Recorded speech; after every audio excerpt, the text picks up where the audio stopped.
Hey guys, welcome to my channel, Wisegiver. Today I'm giving you an update on my trip to Kenya. As many of you know, I had the opportunity to stay at Happy Life Orphanage in Nairobi, Kenya for about a week. It was only a short time and I wish I could have stayed longer, but thanks to my friends, I was able to experience quite a bit in just a week.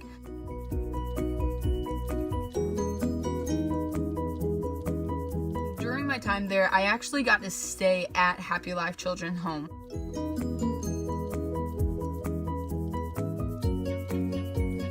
And Happy Life split into two locations. So they have one in the city and one further out in the country. And the one that's in the city that I stayed at has the younger children from 0 to 3 years old. So the children who are not in school. My responsibilities mostly included helping feed the children, change their diapers, put them to bed, give them baths and stuff like that. Along with that also came getting to love on the children and just give them attention. They so love when people just come and just love on them. They want love as well as they have love to give. And they just make you feel so special, and you get to make them feel special as well. So that's the best part.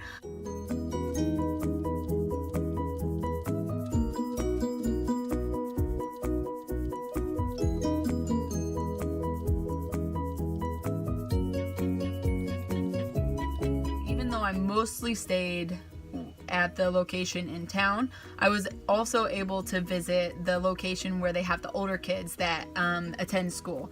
And during my time there, we got to sort beans and sword fight with sticks and just have fun and talk. And actually the older kids remembered my sister Savannah having visited 2 years ago, and so it was fun to just catch up with them, and they had a lot of questions for me about my family, and so I was able to fill them in. It was pretty fun getting to know them and hang out with them, even though it was for a day. But I do look forward to going back next year.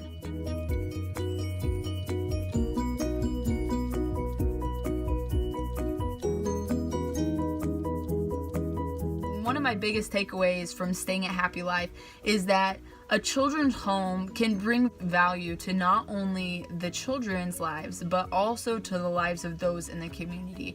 3 examples of that is, number one, they just finished building a hospital, a children's hospital called Jessie K, and it serves the children at Happy Life as well as the kids in the community.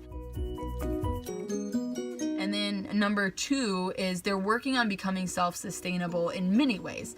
They started their own school in Juja Farm, and it's open for the children as well as the kids in the community. So it also provides resources and education for the kids in Happy Life and outside of Happy Life. And they also are working on becoming self-sustainable food-wise, and so they're able to sell fresh water and baked goods to the community, which brings income in for Happy Life. And then they raise their own goats and chickens and have a garden to raise crops for themselves as well as they can sell those. Children's homes or orphanages can have a stigma like, oh yeah, that's the abandoned kids.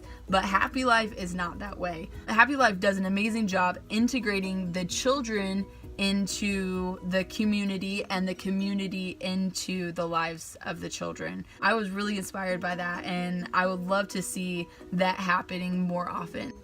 Bishop Perter and Faith are the ones who started Happy Life Children's Home.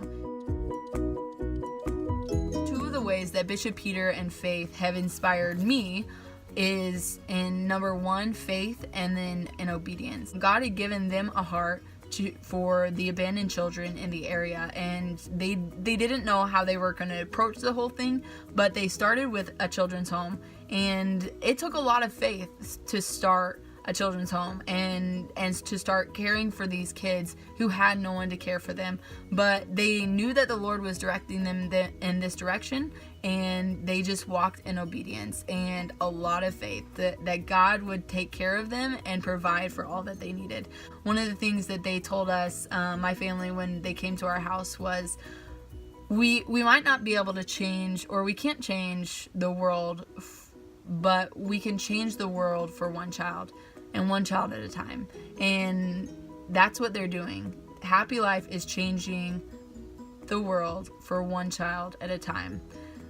So my challenge to us, to you and to me, is how do we see God working around us?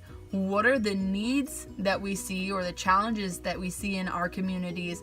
And how might God be calling us to walk in faith and obedience to meet those needs through the power of the gospel?